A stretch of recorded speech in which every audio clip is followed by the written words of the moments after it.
క్రీస్తునందు సహోదరి సహోదరులారా, ప్రభువైన యేసుక్రీస్తు నామములో హృదయపూర్వక వందనాలండి. ముందుగా ఇంత మంచి సమయాన్ని ఇచ్చిన తండ్రి దేవునికి ప్రభువైన క్రీస్తు ద్వారా కృతజ్ఞత స్తుతులు చెల్లిస్తున్నానండి. అందరు బాగున్నారండి. వాక్యం చదువుకొని ప్రార్థన చేసుకున్న తర్వాత పాఠంలోకి వెళదామండి. లూకా గారు రాసిన సువార్త 8వ అధ్యాయం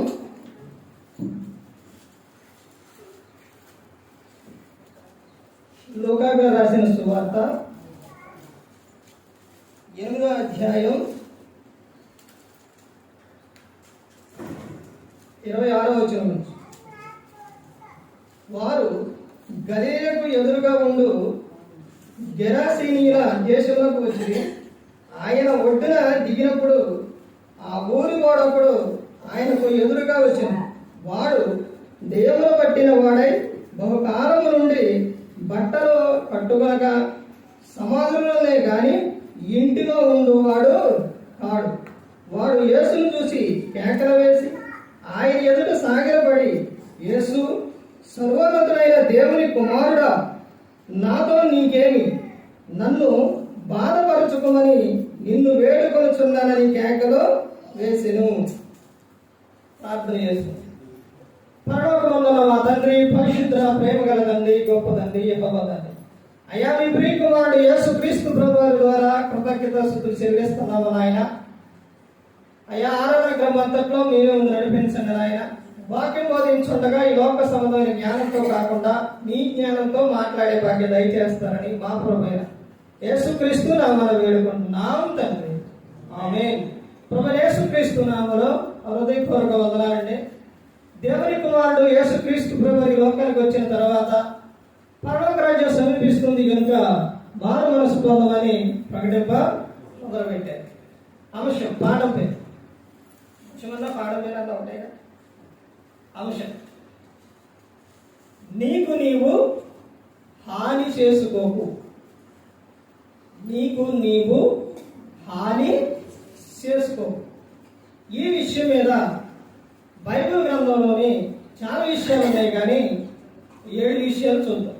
ఏంటి మనిషి తనకు తాను హాని చేసుకునే విషయాలు, 7 విషయాలు. ఎందుకంటే ఎక్కువగా చెప్పినా గుర్తుంది. ఇంకో విషయం ఏంటంటే ప్రార్థన. ఇదివరకు ప్రార్థన చేసేటప్పుడు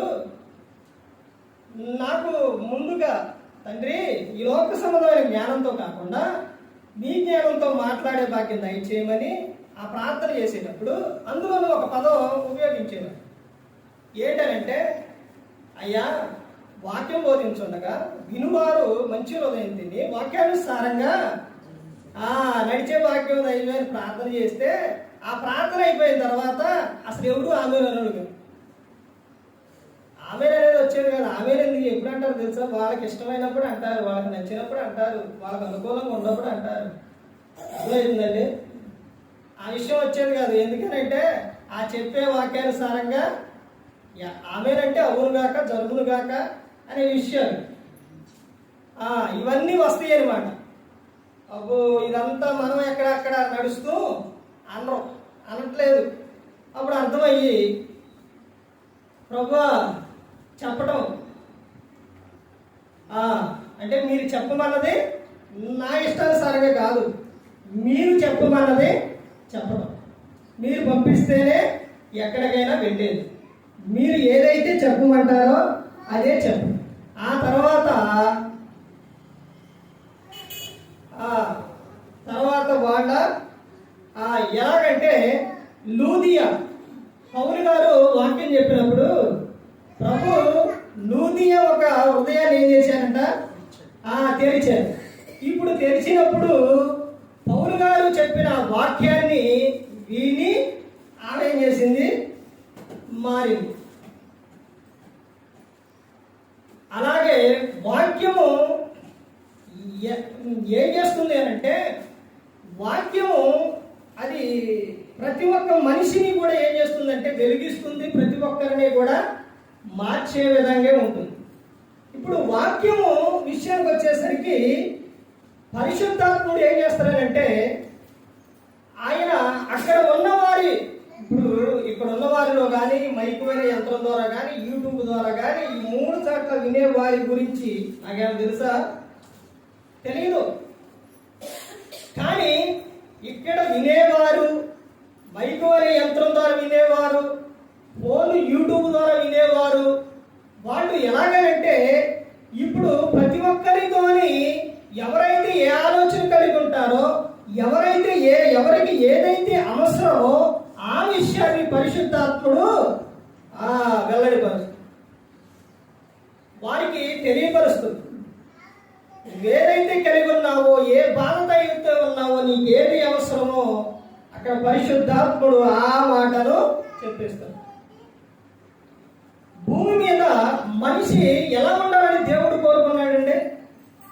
ఎలా ఉండాలని దేవుడు కోరుకున్నాడంటే, తండ్రి ఈ లోకంలో తల్లిదండ్రులు పిల్లల పట్ల ఎలాగైతే ప్రేమ కలిగి ఉంటారో, వాళ్ళ బాధ్యత ఎలాగైతే తీసుకుంటారో, అలాగే తండ్రి అయిన దేవుడు ఎంతకన్నా తల్లిదండ్రుల కన్నా ఆయన మనలో అన్ని విషయాల్లో జాగ్రత్తలు తీసుకున్నారు.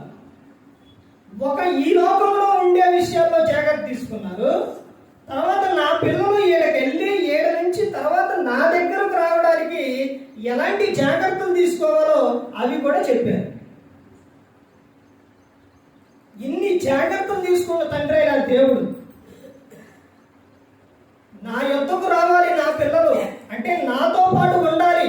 అలా ఉండాలి అంటే ఏం చేయాలో కూడా దేవుడు చెప్పారు ప్రతి ఒక్కరు.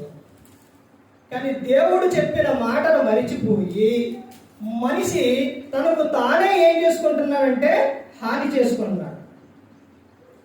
దేవుడు ఏం చెప్తున్నారు?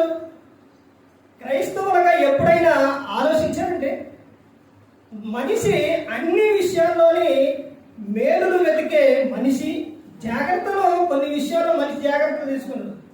మనిషి భూమి మీద దీవించడం అనేది, ఆశీర్వదించడం అనేది, సంతోషం అనేది ఇవే మనిషి కోరుకుంటారు. ఒక విషయం గమనించండి, వివాహం చేసేటప్పుడు వివాహం విషయానికి వచ్చేసరికి మనిషి ఎలా ఆలోచిస్తారు? వివాహం అన్ని విషయాల్లో ఘనమైనది. ఆ వివాహం చేసేటప్పుడు, ఆ వివాహం జరిగేటప్పుడు ఎక్కడైనా ఎప్పుడైనా సమయానికి చేశారా? నాకు తెలిసి ఒక విషయం ఏమనుకుంటారంటే, నేనైతే ఇంకా కొంచెం ముందుకెళ్తే, ఆ సమయం ముందు తీసుకెళ్తే వచ్చేవారు వస్తారు, వివాహం చూస్తారు అనే విషయాన్ని బట్టి కొంచెం ముందుకు తీసుకెళ్తారు. కానీ ఒక మనిషి లోకాన్ని విడిచినప్పుడు ఆ మనిషిలో నుంచి దేహం అంటే ఆత్మ వెళ్ళిపోయిన తర్వాత ఆ మనిషిని ఎంతసేపు ఉంచుతారు? ఎక్కువ గంటలో ఉంచరు. మీకు నిన్నటి దినాన ఒక ఫోన్లో చూసే వాళ్ళు ఉంటారు, స్టేటస్ పెట్టాను. అయితే ఆయన ఆ రోజు మధ్యాహ్నం చనిపోతే ఆ రోజు బంధువులు రావాలని నిన్న చేయడానికి ఆయన అలా ఉంచారు. అయితే నేను దేవుని సేవకు వెళ్తాను కాబట్టి వివాహ విషయాల్లో కానీ, మనిషి చనిపోయినప్పుడు కానీ ఈ కార్యక్రమాలన్నిటికీ నేను వెళ్తాను కాబట్టి ఏది ఎలా ఎప్పుడు చేస్తారన్నదే నేను చూస్తూ ఉంటాను. నాకు అప్పుడు అర్థమైపోయింది, ఆయన ఉంచారనంటే మధ్యాహ్నం దాకా కానీ సాయంత్రం దాకా కానీ ఉంచరు, మనిషిని ఉంచరు. బంధువులు వచ్చినా రాకపోయినా ఎవరైనా ఇంపార్టెంట్ ఉంటే తప్ప కానీ, లేకపోతే మామూలుగా చూడడానికి కానీ ఆయన ఉంచరు. నేను ఇంటికాడ చెప్పాను, మా అమ్మగారు కూడా వస్తానంటే చెప్పాను, వెళ్దామని అయ్యా. వెళ్దాం కాదు, ఎప్పుడుకో వెళ్తే ఫోన్లు కూడా చేశారు, కనుక్కున్నారు. కానీ వాళ్ళు 2 అయ్యిద్ది 3 అయ్యిద్ది అన్నారు. అప్పటి వరకు ఉంచరు. ఆ తర్వాత త్వరగా వెళ్ళాలని అంటే, అయ్యా ఇంత తొందరపడితే ఎలాగంటే, కాదు వెళ్ళాలి అని చెప్పినప్పుడు బయలుదేరి వెళితే వాళ్ళ దగ్గరకు వెళ్ళంగానే అప్పుడు ఇంకా 12 కూడా అవ్వలేదు, స్నానం చేయించాను. అప్పుడు అందే అమ్మగారు, అయ్యా నువ్వు చెప్పింది కరెక్టేనయ్యా. మనిషి ఒక ఆలోచన ఏంటంటే ఏ విషయాల్లోని ఏ విషయాల్లో ముందు చేయాలి, ఏ విషయాలు లేటుగా చేయాలి, ఇవన్నీ కూడా మనిషి ఆలోచిస్తూనే ఉంటాడు. కానీ మనిషి తమ దేహం విషయంలో కానీ తమ జీవితంలో కానీ మనిషి ఏం చేసుకుంటున్నాడంటే తనకు తాను హాని చేసుకుంటున్నాడు. మొట్టమొదటిగా రాసుకోండి, మనిషి దేని వలన హాని చేసుకుంటాడనంటే తమ దేహాన్ని ఎలా హాని చేసుకుంటాడనంటే ఇక్కడ చదవబడిన ఈ సందర్భంలోని ఒక వ్యక్తిని ఏం పట్టింది? దెయ్యం. తాను ఆ దెయ్యం పట్టినప్పుడు ఆయన ఎక్కడ ఉంటున్నాడంట? ఏడుంటున్నాడు? అక్కడే చదవండి, కిందకు వచ్చినాక చదవండి. ఆయన ఒడ్డున దిగినప్పుడు ఎవరైనా యేసుక్రీస్తు ప్రభువారు ఆ ఊరి వాడొకడు ఆయనకు ఎదురుగా వచ్చెను. వాడు దెయ్యమును పట్టిన వాడై బహుకాలము నుండి బట్టలు కట్టుకొనక సమాధులనే గాని ఇంటిలో ముందు వాడు కాడు. అంటే తనలో ఏముంది? తనలోని ఏముంది అంటే దెయ్యం. దెయ్యం ఉన్నప్పుడు మనిషి ఏం చేస్తారండి? తనలోని అపవిత్రాత్మ, దురాత్మ చాంపియన్లు ఉండేనండి. ఇవి ఉన్నప్పుడు తనకు తానే ఏం చేసుకుంటాడో హాని చేసుకుంటాడు. తనకు తానే హాని చేసుకుంటాడండి. అది తాను అతనకతలుగా చేసుకోవడం కాదు, తనలో ఉన్న దురాత్మ ఏదైతే ఉందో అది ఏం చేస్తుందంటే హాని చేసే విధంగా, సంతోషం లేకుండా, సమాధానం లేకుండా చేస్తూ ఉండేది. ఆ తర్వాత ఇంకా ముందుకెళ్తే చూడండి, ఇంకా ఏమో చెప్తున్నారో అపోస్తుల కార్యాలు. ఇంకా దేని వలన మనిషి హాని చేసుకుంటాడనంటే అపోస్తుల కార్యాలు 16వ అధ్యాయం 28వ వచనం చూడండి. అప్పుడు పౌలు, నీవు ఏ హానియు చేసుకునవద్దు, మేమందరము ఎక్కడనే ఉన్నామని బిగ్గరగా చెప్పాను. ఎవరి గురించి ఎవరితో చెబుతున్నారు? పౌలు గారు పౌలును శీలను ఎక్కడేశారు? చెరసాలలో వేశారు. చెరసాల వేసినప్పుడు వాళ్ళు పాటలు పాడేటప్పుడు చెరసాల పునాదులన్నీ కూడా ఏమైపోయినాయి? బద్దలైపోయినాయి. అయిపోయిన తర్వాత ఈ చెరసాల నాయకుడు అప్పుడు అక్కడ ఉన్న విధానం ఏంటంటే చెరసాలకు కాపలా ఉన్నప్పుడు ఆ దొంగల కన్నా తప్పించుకుంటే ఇతన్ని చంపేస్తారు. ఇప్పుడు వాడు చంపే కన్నా వీళ్ళెట్టా ఇక్కడి నుంచి పారిపోయారు, ఇక అని నేనే చనిపోతానని కత్తి తీసి పొడుచుకోపోయి. అప్పుడు పౌలు గారు ఏం చెబుతున్నారు? ఏ హాని చేసుకొనవద్దు. అంటే తనలో ఏమొచ్చింది అని అంటే వీళ్ళు పారిపోయారు అనే భయం వచ్చేసింది. ఇక వీళ్ళు వెళ్ళిపోయారు, నన్ను చంపేస్తారు అనే భయం అనేది వచ్చింది. మనిషి తనకు తాను హాని ఎప్పుడు చేసుకుంటాడనంటే భయముతో ఏం చేస్తాడు? తనకు తానే హాని చేసుకుంటాడు. నా వల్ల కాదు, నేను బ్రతకను, ఇక నేను ఎందుకు ఈ లోకంలోనని తనకు తానే ఏం చేసుకుంటాడో హాని చేసుకుంటాడు.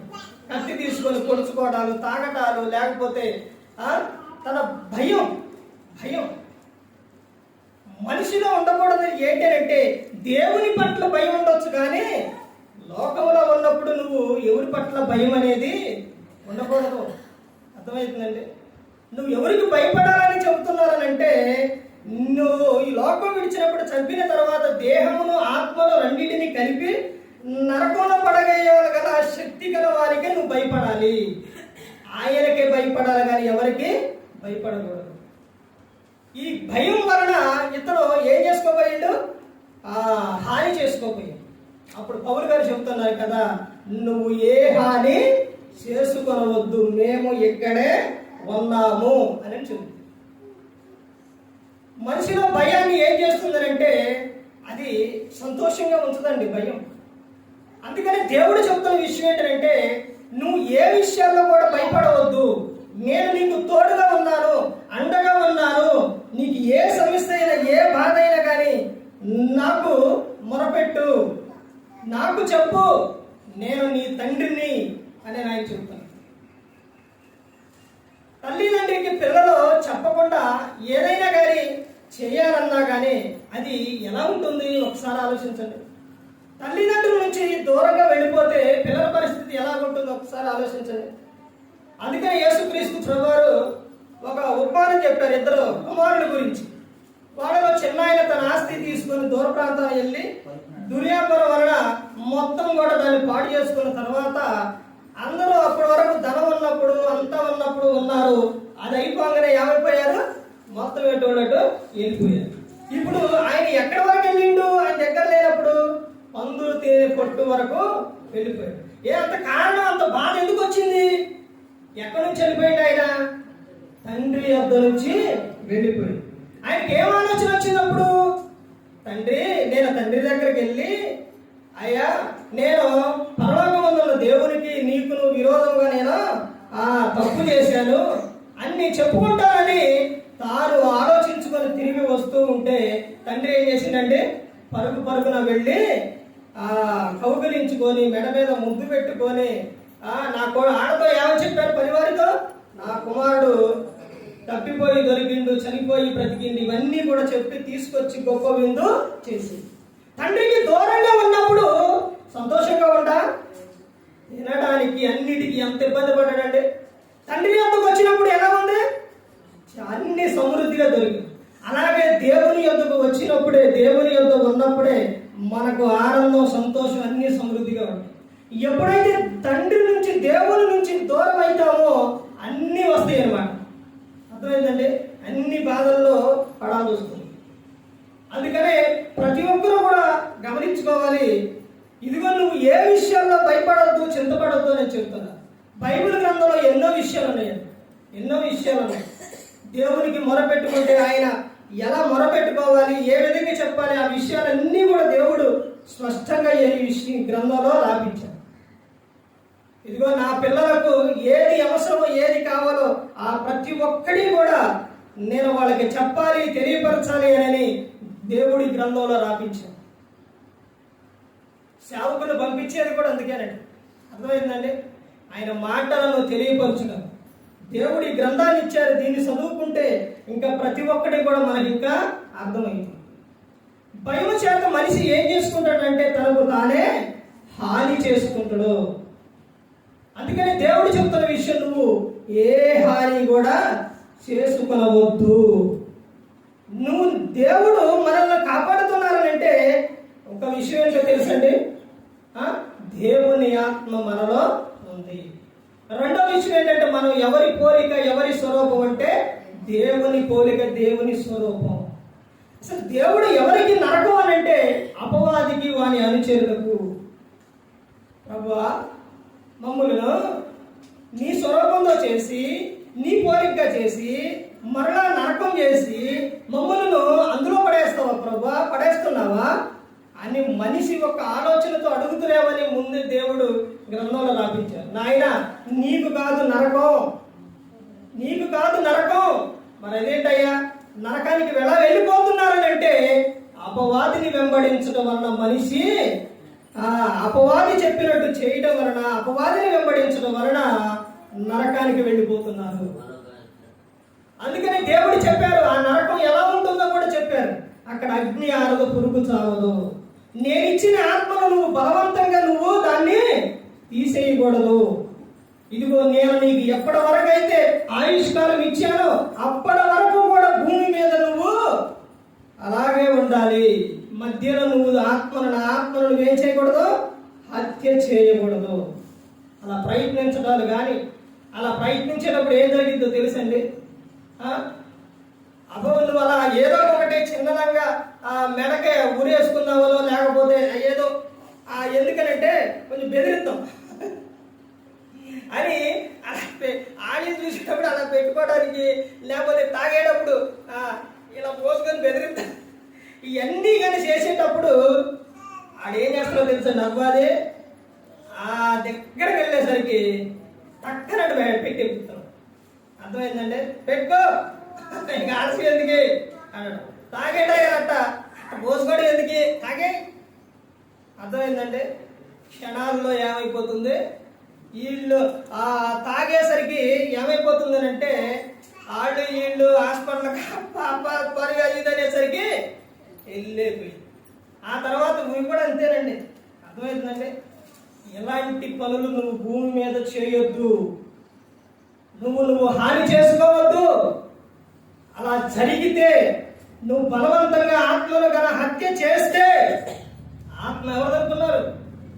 దేవునిది, దేవుడిచ్చింది. అందుకని ఆత్మ నరకంలోకి వెళ్ళిపోకూడదనే, ఆత్మ దేహం రెండింటి ఆ నరకంలో కాలిపోకూడదనే దేవుడు చెబుతున్న విషయం. తర్వాత ఇంకా ముందుకెళ్తే చూడండి, ఇంకా ఏం చెబుతున్నారంటే సామెతల గ్రంథం 23వ అధ్యాయం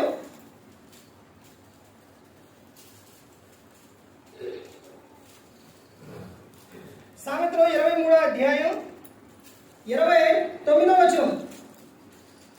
ఎవరికి శ్రమ, ఎవరికి దుఃఖం, ఎవరికి ఝగడములు, ఎవరికి చింత, ఎవరికి హేతువు లేని గాయములు, ఎవరికి మన్న దృష్టి, ద్రాక్ష రసముతో పొద్దుపుచ్చు వారికే కదా, కలిపిన ద్రాక్ష రసం రుచి చూడ చేరు వారికే కదా.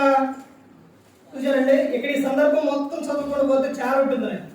అంటే ఇక్కడ సందర్భం మనిషి తనకు తాను హాని చేసుకునే విషయం ఏది అని అంటే మూడోది ఏంటండి? అది మద్యం, మందు. అంటే ఇక్కడ సందర్భం రాసింది ఏంటంటే ద్రాక్షరసం. అంటే అది గన ఎక్కువ తీసుకుంటే ఏ కర్మ అలా ఎక్కువ తీసుకుంటే ఏమైందండి? అది ఏమైందంటే మత్తు వచ్చింది. అర్థమైందంటే చెప్తున్న సందర్భం ఏంటంటే మనిషి తనకు తాను హాని ఎప్పుడు చేసుకుంటున్నాడంటే మద్యం సేవించడం వలన. దాని వలన ఏమైతుందనంటే ఇక్కడ చెబుతున్న విషయం ఏంటంటే శ్రమ, దుఃఖ, బాధ, తర్వాత ఇవన్నీ మొత్తం అక్కడ చాలా రాసి ఉన్నాయి. అర్థమైందండి? వాటి వలన మనిషికి వచ్చేది ఏంటి అని అంటే వాటి వలన మనిషి తనకు తానే ఏం చేసుకుంటున్నాడు? హాని చేసుకుంటున్నాడు. నీ దేహము ఎవరి సొత్తు తెలుసండి? మన దేహం ఎవరి సొత్తు? దేవుని సొత్తది. నీ దేహంతో దేవుని మహిమపరచాలి, అంతేగాని నీ దేహాన్ని నువ్వు పాడు చేసుకోకూడదు. తర్వాత ఇంకా ముందుకెళ్తే చూడండి, ఇంకా చెప్తానంటే యోగ గ్రంథం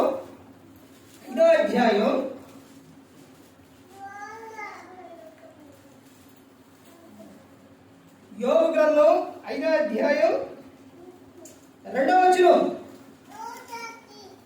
దౌర్భాగ్యమును బట్టి ఏచుట వలన మూఢులు నశించెదరు, బుద్ధి లేని వారు అసూయ వలన సత్యదరు. ఇక్కడ సందర్భం ఏంటిదంట? అసూయ. అసూయ ఉండటం వలన ఏం జరుగుతుందంటే నీ దేహంలో ఎముకలన్నీ కూడా ఏమైపోతాయి? ఉండిపోతాయి. ఒక వ్యక్తి మీద నీకు ఏముండకూడదో తెలుసండి? అసూయ ఉండకూడదు. ఏ వ్యక్తి మీద కానీ నీకు అసూయ ఉండకూడదు. నువ్వు మనిషికి శత్రువు కాదు. ఎవరు శత్రువు? మనిషికి శత్రువు ఎవరు అంటే అపవాదే. నా పక్కెవడోడండి, నా ఎదిరింటోడండి, నా పొరుగు వారండి, నా బంధువులండి, వాళ్ళండి, వీళ్ళండి, వాళ్ళెవ్వరూ కాదు. దేవుడు చెప్తున్న విషయం ఏంటంటే నిన్ను వలె నీ పొరుగు వారిని ప్రేమించు అని చెబుతూ ఉన్నారు. ఇక్కడ అసూయ వలన జరిగేది ఏంటంటే మనిషి తమకు తామే ఏం చేసుకుంటాడంటే తమ దేహాన్ని హాని చేసుకుంటాడు. ఒక వ్యక్తి మీద పగ కానీ అసూయ కానీ ఉన్నప్పుడు నువ్వు సంతోషంగా ఉండలేవు, ఆనందంగా ఉండలేవు. అర్థమైందండి? నువ్వు ఎవరి పట్ల అయితే ప్రేమ కలిగి ఉంటావో నువ్వు ఎలా ఉంటానంటే సంతోషంగా ఉంటావు. ఎవరి పట్లనైతే నువ్వు అసూయ కలిగి ఉంటావో నువ్వు ఆనందంగా నీ జీవితంలో ఉండలేవు. దాంతోనే వస్తాయి అన్ని. అస్తమానం నువ్వు ఇక వాళ్ళ గురించి ఆలోచించడం, వాళ్ళ గురించి ఎన్ని మొదలైతే అనమాట. అప్పుడే నీలో ఏం మొదలైతే అంటే ఒక్కొక్కటే షుగర్, బీపీ, లేకపోతే ఇవన్నీ మొత్తం ఒక్కొక్కటి క్రమక్రమంగా మొదలైతే. అర్థమైందండి? అందుకని అసూయ వలన ఏమో చెప్తున్నారంటే సత్యదులు అని చెప్తున్నారు. అంటే ఆ అసూయ వలన మనిషి తనకు తానే ఏం చేసుకుంటాడనంటే హాని చేసుకుంటాడు. తర్వాత ఇంకా ముందుకెళ్తే అపోస్తలుడైన పౌలు గారు ఎఫెసీయులకు రాసిన పత్రిక 4వ అధ్యాయం 26వ వచనం, పాపపడుడు గాని పాపము చేయకుడి, సూర్యుడు అస్తమించు వరకు మీ పాపం నిలిచి ఉండకూడదు. ఏమని చెప్తున్నారు? పాపం మనిషి తమదే హాని చేసుకునే విషయం ఏంటి అంటే ఇంకొకటి పాపం. ఈ పాపం వలన మనిషి తనకు తానే హాని చేసుకుంటుంది. పాపం వలన చాలా ప్రమాదం అండి. ఎక్కువసేపు కాదు, ఒక్క నిమిషం కోపడితే అరెకరం పొలం దున్ని అలిసిపోయిన వాళ్ళు ఎలా అలిసిపోతారో అలాగే ఒక నిమిషం కోపడేవారు అలా అలిసిపోతారు. పాపం ఏం జరుగుతుందనంటే ఈ దేహాన్ని మొత్తాన్ని కూడా కోపం వలన మొత్తం కూడా ఇదైపోతుంది. అర్థమైందండి? భార్య మీద భర్త ఒకసారి అని అరిచింది అనుకోండి, ఆ భార్య మౌనం కలిగి ఏం మాట్లాడలేదనుకోండి, హరిసి ఇప్పుడు వాడి దేని వలన? కోపం వలన. అర్థమైందండి? అంత ఆయాసం వచ్చేసింది కోపం, అంత ప్రమాదం. అర్థమైందండి? ఇంకో విషయం ఏంటంటే కోపం ఎప్పుడు కూడా పిల్లల మీద చూపించబాకండి. అర్థమైందండి? వాళ్ళ పట్ల ఏం కలిగి ఉండాలంటే వాళ్ళు మాట వినకపోతే బెత్తం వాడాలంటే ఇక్కడి నుంచి ఇక్కడ వరకే, ఏ నుంచి తోడకూడదు. తర్వాత కోపం వచ్చింది కదని ఏది పెడితే అది చేతిలో ఉంది కదని విసరకూడదు. ఈ సందర్భంలో కూడా మీకు చాలా విషయాలు చెప్పాను కోపం గురించి. ఒక ఆయన అలాగే విసిరితే ఏమైపోయాడు? తన కుమారుడు చనిపోయాడు. కోపం చాలా ప్రమాదం. భార్య భర్త మీద కానీ, భర్త భార్య మీద కానీ, కుటుంబంలో కానీ ఈ కోపం చాలా ప్రమాదం. అందుకని చెప్తున్నారు, ఒకవేళ కోపం వస్తే ఆ కోపం గురించి ఏం చెప్తున్నారనంటే కోపడుడు కానీ పాపం చేయకుడి. పాపంలో ఏం చేస్తారని చెప్తుంది దేవుడు? పాపం చేస్తారు, అందుకని చేయకూడదు అని చెప్తున్నారు. ఆ కోపం కూడా ఎప్పుడు వరకు ఉండాలంటే సూర్యుడు ఇది కోడి తిట్టు అస్తమించే వరకే ఉండాలి, తర్వాత ఉండకూడదు. అలా కోపం పెట్టుకుంటే అసూయ అయ్యిద్ది, కక్ష అయ్యిద్ది, తర్వాత అదే ప్రాణం తీసే వరకు పోతుంది. అందుకనే కోపం అనేది కోపపడినా కానీ పాపం చేయకూడదు. ఆ కోపము సూర్యుడు అస్తమించే వరకే నిలిచి ఉండాలి, తర్వాత ఉండకూడదు. మరి ఏం చేయాలంటే ఎప్పుడైతే కోపం వస్తుందో నువ్వు సాయంత్రం లోపు దగ్గర ఉంటే వెళ్ళి మాట్లాడడం, దూరంగా ఉంటే ఫోన్ చేసైనా మాట్లాడడం. అంటే దీన్ని ఏమంటారంటే సమాధాన పడడం. అప్పుడు నువ్వు ఎలా ఉంటావనంటే నీ దేహంలో ఎలా ఉంటుందంటే ఆనందంగా, సంతోషంగా. కోపడుతూ ఉంటే నీ దేహం కూడా పాడైపోతుంది. తర్వాత ఇంకా చూడండి, ఇంకా 2 విషయాలు ఉన్నాయి, చూసి ముగించుకుందాం. అపోస్తలుడైన పౌలు గారు రోమీయులకు రాసిన పత్రిక 12వ అధ్యాయం 11వ వచనం నుంచి చూడండి. ఆసక్తి విషయంలో మాంద్యులు కాక ఆత్మయందు తీవ్రత గలవారై ప్రభువును సేవించుడి, నిరీక్షణ గలవారై సంతోషించుచు, శ్రమయందు ఓర్పు గలవారై ప్రార్థన యందు పట్టుదల కలిగి ఉండుడి, పరిశుద్ధుల అవసరంలో పాల్పొందుచు శ్రద్ధగా ఆతిథ్యము ఇచ్చుచుండుడి, మిమ్మును హింసించు వారిని దీవించుడి గాని శపించవద్దు. తనకు తానే హాని చేసుకునే విషయం ఏంటంట? శపించడం. ఒక వ్యక్తి ఏదన్నా అన్నారనుకోండి, ఆ వ్యక్తిని ఏం చేస్తారు? ఇవన్నీ ఏం చేస్తారు? శపించడం. అది ఒక్కడో ఆమెతో పోదు, మళ్ళీ ఆమెతో పోదు, ఎక్కడి నుంచో తీసుకొస్తారు.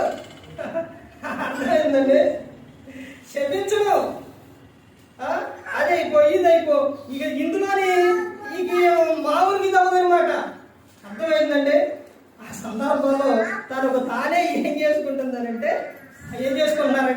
హాని చేసుకుంటారు. అందుకని దేవుడు ఏం చెప్తున్నారనంటే ఇక్కడ మిమ్మును హింసించు వారిని దీవించుడు గాని శపించవద్దు.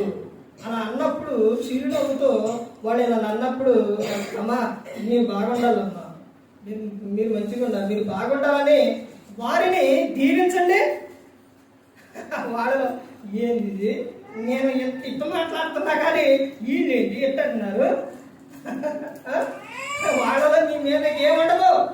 అర్థమైందండి? ఇటువంటి కోపాలు దేశాలు ఉండవు.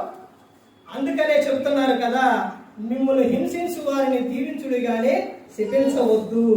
అలా శపించడం వలన నీకు నీవే ఏం చేసుకుంటావనంటే హాని చేసుకుంటావు. తర్వాత చివరిగా చూడండి, కీర్తన గ్రంథం 37వ కీర్తన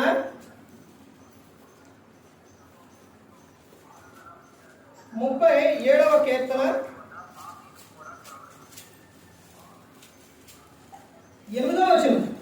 కోపం మానము, ఆగ్రహము విడిచిపెట్టుము, వ్యసన పడకము, అది కీడికే కారణం.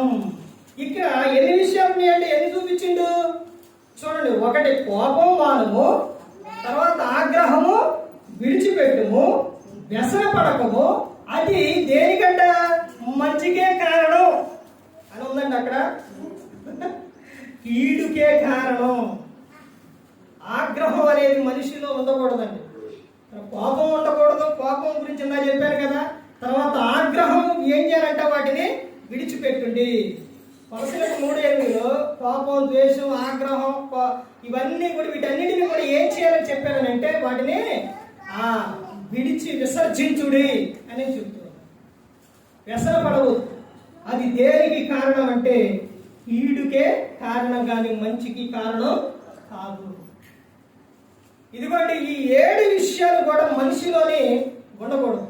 అలా ఉంటే ఏం జరుగుతుందనంటే నీకు నీవే ఏం చేసుకుంటావు, హాని చేసుకుంటావు. కాబట్టి దేవుడు చెబుతున్న విషయం ఏంటంటే నీకు నీవు హాని చేసుకొనవద్దు అని చెప్తాను. నేను ఎవరు అనుకున్నారు? దేవుడు చెబుతున్న విషయం. సృష్టిని చేసిన ఆయన, సృష్టికర్తను, నిన్ను ఈ లోకానికి పంపించిన ఆయన, నేను ఈ లోకాన్ని ప్రేమిస్తున్నా. దేవుడు యోహాను సువార్త 3:16 దేవుడు లోకంలో ఎంతో ప్రేమించాడు. అంతగా ప్రేమించారండి మనల్ని. ఒక విషయం ఏంటంటే కీర్తన 139వ కీర్తన ఉంటుంది. తల్లి గర్భంగా పిండంగా రూపించక అప్పుడు నుంచి కూడా పిండంగా ఉన్నప్పుడే నేను నిన్ను ఎరిగి ఉన్నాను. అప్పటి నుంచి ఎప్పటి వరకు అంట, ఎప్పటి వరకు ముదిమి వచ్చు వరకు ఎత్తుకొని నేను నిన్ను ముద్దాడతాను. పిల్లలు ఎన్ని సంవత్సరాలు తల్లిదండ్రులు ఎత్తుకొని ముద్దాడతారు? 5 సంవత్సరాలు అండి, ఎక్కువేనా? అక్కడ వరకు. ఆ తర్వాత ఏమంటారు? ఇప్పుడు ఇంకా కొత్తగా ఏంటంటే మా బాబు విషయంలో చూస్తానండి, 3 సంవత్సరాలకి నడు అమ్మ స్కూల్కి నడు